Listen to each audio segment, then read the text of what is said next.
Wala. Hindi ko pinapansin niya.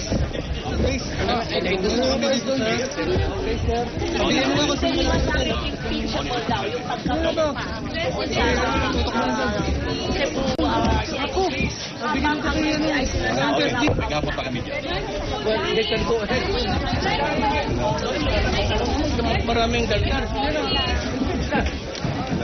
Wait. Tambay lang mo. Hindi ka mo magtanong para madalang tayo. Para to satisfy their lust for whatever. Hayaan mo yun. Sige, impeachable. Go ahead. Sinabi ako yung drug lord. JC, ano yung microphone kayo? Alam mo, sabihin mo hindi. Sabihin mo nilang ikaw. Sabihin mo hindi ikaw. Sabihin nila hindi ikaw. So, what's the use of what you're doing? So, meron bang pagkakataon na magkakapatid kayo ni Lenny? So, wala kaming away ni Lenny. But, you know, it was always been consistent about the youth's interest. Na gusto niya balik because he will lose the aid. Tapos ganon, and the protestations of the State Department and Obama. Ikita mo iba ang panahon si Trump. So, bullier than daw ka. But this time, it's okay. Go ahead. You're doing it fine. Depende sa panahon. During the last administration, I was pictured to be a demon. Ngayon, sabi ni Trump that it's okay. So, that would just show to you how the Filipinos would react to the events that were created in kita mo lang. Lahat ng panahon ni Obama, ganon. Ngayon si Trump, tahimik lahat. So, it shows the incongruity really of the Filipinos, and they are in good number. That's why I said it's very important that we charter on foreign independent policy. Tingnan mo, ano sabihin ng mga leaders? I mean, they sort of call your name and they talk about morality. Pakilala mo na yung camera ni JC, pre. Camera ni JC. The new president Ando sa kaliwa. is directly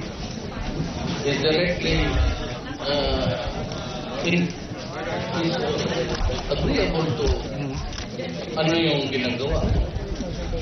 And even some Mexicanos. Kasi they're suffering from the same problem that we have. But doon, sabi ko nga, every year, about 40,000 Americans killed in drug-related criminal cases. So what's new in this world? It's all politics. And the penchant of the Filipinos to react to the events created in America, which is always good for them. Na hindi na kamali. Here comes another guy directly contradicting his predecessor. And again, medyo tahimik. Nobody is talking.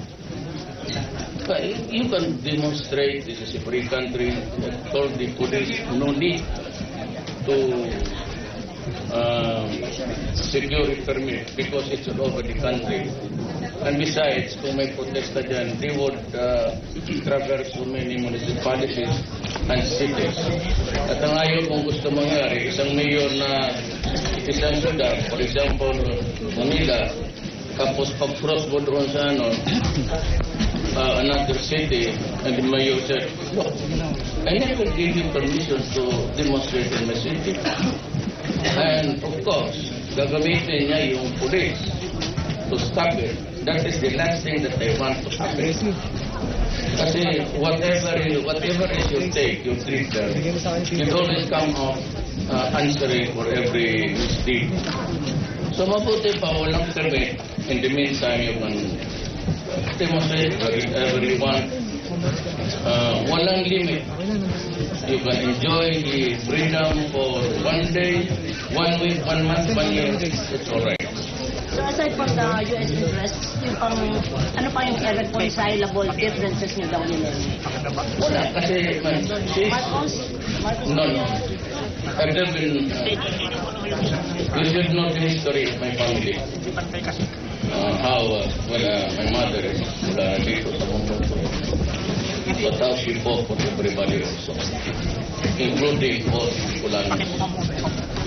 And she was shouting against the Marcos. I was around. And I offered to resign from the government as a prosecutor because I was caught in a very awkward position. Well, everybody fought. Actually, kami ni Governor Ceseda, pagkasami, we're the only congressman for only Mole that supported Joker Arroyo. As a matter of fact, yung speaker isang kampo doon eh. Pero na sila, ETA, ako, yun ang mga leftist ating bayan. Now that I am left the president, may makita naman yun. It's only government interest for me, all of it. I'd like to announce in advance because to avoid speculation. Si Jack Lam has sent figures that he would like to come back. One, because he takes pity of the 6,000 plus Filipinos for the job. Second, he said he would settle his obligation. And third is that the contract signed during Cory's time is no longer acceptable to me. He only pays 1%, but the rest of the guys are paying 10%. If he's agreeable to the renegotiation, then apologize for the offering something that's a bribery. Ano yan? But okay lang sa akin because as compared to come back, resume his business, pay his taxes, liability, whatever it is, then sabi ko on the condition that he lets go of the original contract that gave him to enjoy only 1%. He would just be, sabi ko, pareho kayo lahat. Just pay the taxes. Do not bribe anybody. Because I really, bakit nakalabas akong time? Wala naman charges, sir. Wala naman, pero I wanted him arrested. So, kung na-arresto ko siya, what would be the case? Kasi ka namin sabotay. Then bribery. Talagang tatanda sa... And I would not release him. I don't believe in... Because if I have enough grounds to hold him, you know, at the time, whatever it is, the invasion of the Muslim side of the government, and at that time, up to the time that they left the country, his operation to full swing. That's why I ordered the FBI to stop it. So ito mo masabi mo lang violation. It was going on. So I have every right to order it arrested. Kasi I was reading the briefer of the day. He seems to talk like everybody is in his pocket. Pero magsalita na parang sa bunta ko kayong lahat. The next thing that I should do is to arrest. Kung sino yung binabribe mo, sige, sabihin mo. Hindi kita doon sa munting lupa, kasama ko ito doon. When he has a plea, he will spill the blood? Yeah, no. Sabi niya that is, wala namang spill the blood, but they said that, of course, he will deny it. But ang he attempted, templo naman, but I don't know. It would really depend also of kailangan i-contact niya si ayaw turuan si Bitagiri, ano sabihin niya. And the other guys that they tried to smooth things around so that he can operate. Wala ako. I have to deal with Jerry and what's the other guy? Si La Rosa. Okay sa kanya. Wala naman ako. Because ang iniisip ko yung sabi nila na 6,000 Filipinos off job. Of course, you cannot control crime, but that is really very messy. I investigate for what? So I want all investors to come in. Bicolandia is very lucky. You have the priceless jewel of the country, and that is the amount mo yun. Yung ang akin, mataas lang. Highest, it's about 9. Ito, the beauty of it all. Look at it all. Parang babae talaga. Ito yung, no, it's not the success. Kapag babae, perfect talaga. Ang Miss Universe. Magayon. Magayon. It's beautiful. Okay. It comes from the word Magayon. That alone will give you enough tourists to, raise the viability, financial standing. And for the longest time, actually, people talaga nakuha. I don't know why, but Sulu, that area there would Mindanao would be the priority. If the grants are in, I'll buy everything that for them to live honestly and peacefully, decently. Just like what I did in Masilan. Meron mga traktor. Huwag na nila isang lap. Hindi ko nila yan. But I will not give it to them. I will just for use. So isa na lang kay Lenny, meron bang basehan minsan na sabi niya na natatakot siya na nanakawin daw ang pagka-VP sa kanya? Nanakawin ang? Pagka-VP. Meron daw mga moves na para agawin ang pagka-vice president. I will assure Lenny and the rest of the Bicol region that you will have there until the very end of his term. And there is no such thing as removing the vice president. O si Brian. Huwag ko, sabi si Marcelo. Kaya lang nagsasabihin ng Marcelo dyan eh. There's no need for me to declare Marcelo. Ano ba ganon? You mess up with my country. I will order your arrest. And I will think of what crime you have committed. And if you wala kang crime, just stay there for a while. So meron pong mga nag-hunger strike na political detainees, Miss. Sabi nila it's your moral obligation daw na mag-grant ng pardon because that's what you promised during the campaign. This is how it is. I have conceded to the communists too much too soon. As yet I have to see the substantive progress of the talks. They're asking for 130 detainees to be released, all in PH. Sorry, I cannot do that. I cannot do it because ubusin nila ang baraha ko. Yung alas ko nga, ubusin nila. Ang alas ko yung nasa kulungan. Every time that you ask for so many additional playing a poker game here. Maubos ang baraha ko.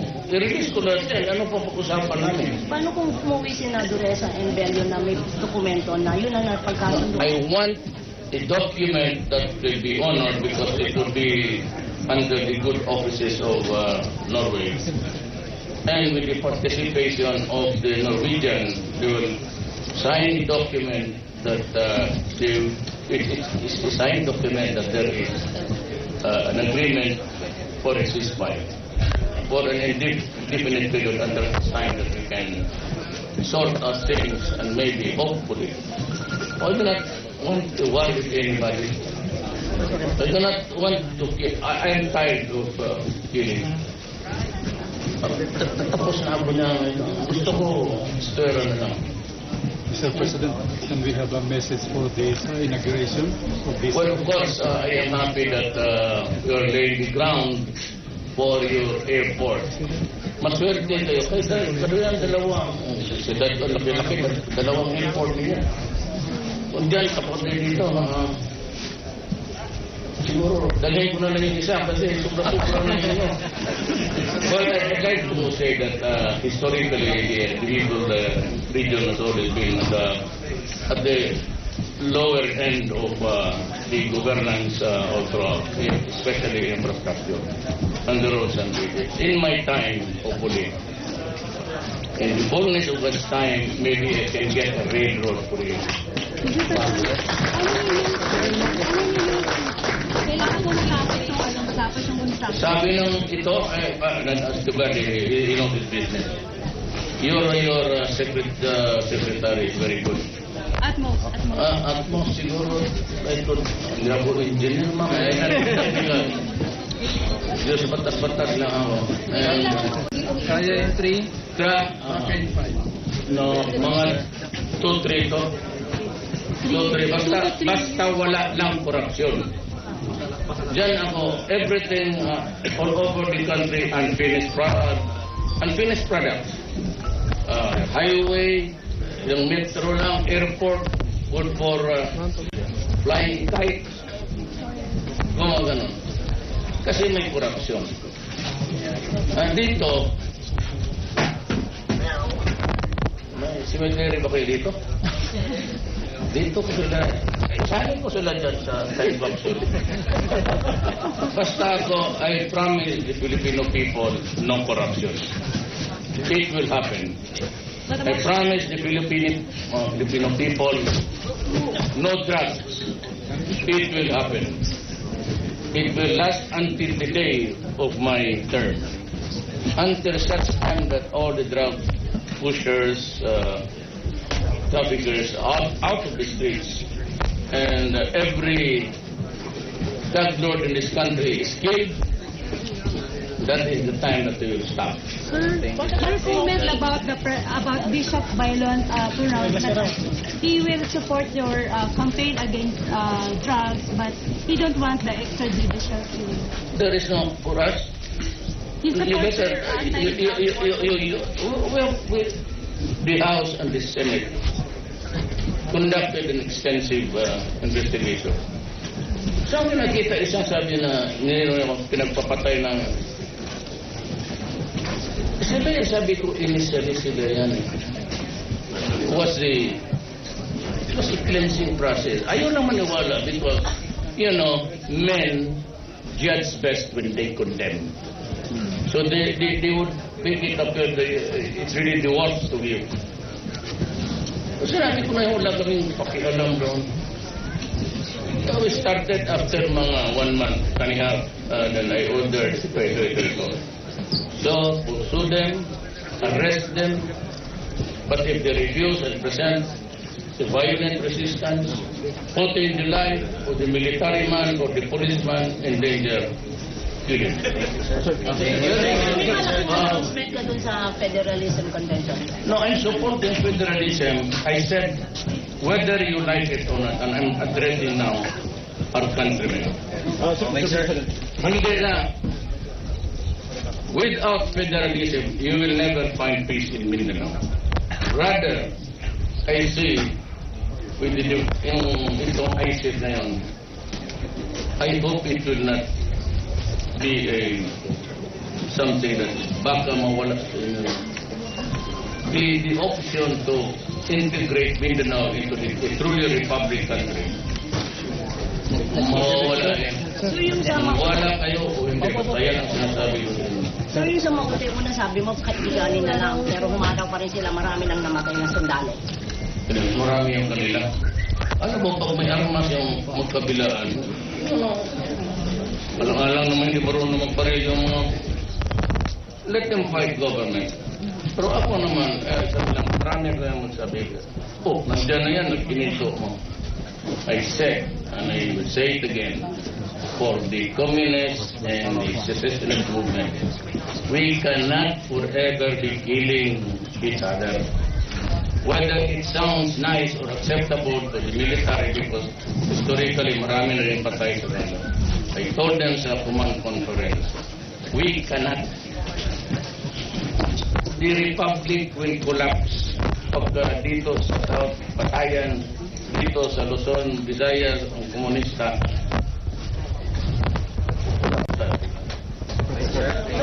Maniwala kayo kung hindi. Yan ang sinasabi ko sa mga So all out war sa Bauden? No, I would leave it to the military to decide. I am one, hindi ako kayo nag-interfere sa trabaho. It's always been my trabaho rin yung trabaho. Kasi pagtanong ko, just do not try to, anong ito? Ganito sir, kasi na-encourage ang mga, ang mga tagaroon kasi ibigay kasi nila yung mukha nila sa media.